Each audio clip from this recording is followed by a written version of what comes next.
Hai guys, so hari ni kita nak unboxing mainan. So ni mainan dia.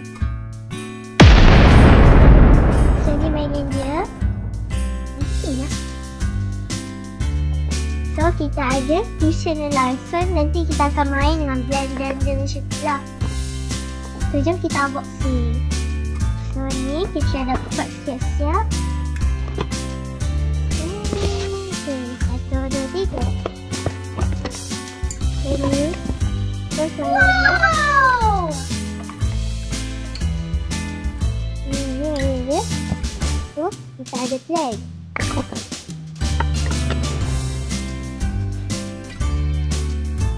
Okay, first kita ada apa pula? Okay, so kita kena buka ni pula.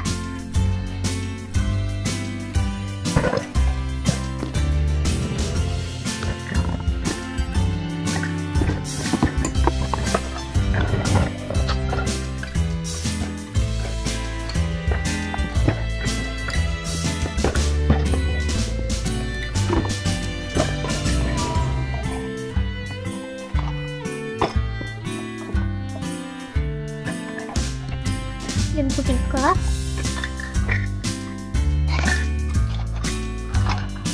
Okay, jom kita tunjuk sesuatu. So first kita ada pepper, chili. Lepas kita ada carrot dengan lemon.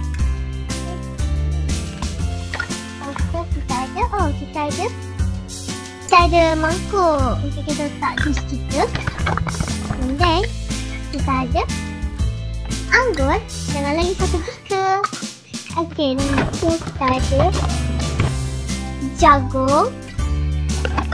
Kita ada pumpkin dengan pisang banana. Lepas tu kita ada anggur warna pink. Ni anggur warna hijau, ni anggur warna pink. Okay, so jom kita pasang. Okay, so kita pasang ni. Okay, so ni kita kena letak dekat sini. Kan anggun? Dia macam ni. Dia tak kisah air. Okay, macam ni. Wow. Oh, dia berbunyi.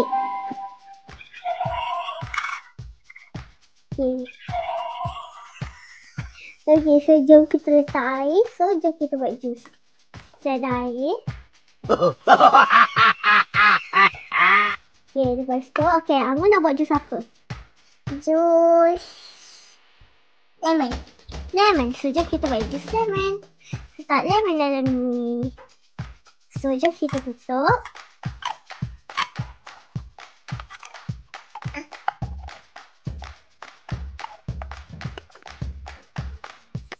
Okay, so nak tekan. Siap start kan. Macam mana itu kan? Okay, so dia berpusing.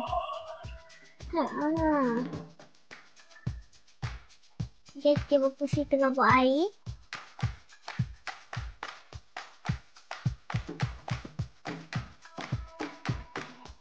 Okay. Dia ada lampu bawah ni. Okay.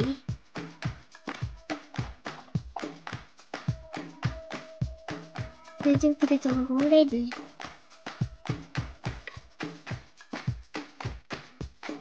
Okay, jom. Dah ready jusnya. Anggur dah ready. Jom kita letak. Sedia diminum. Okay, minum.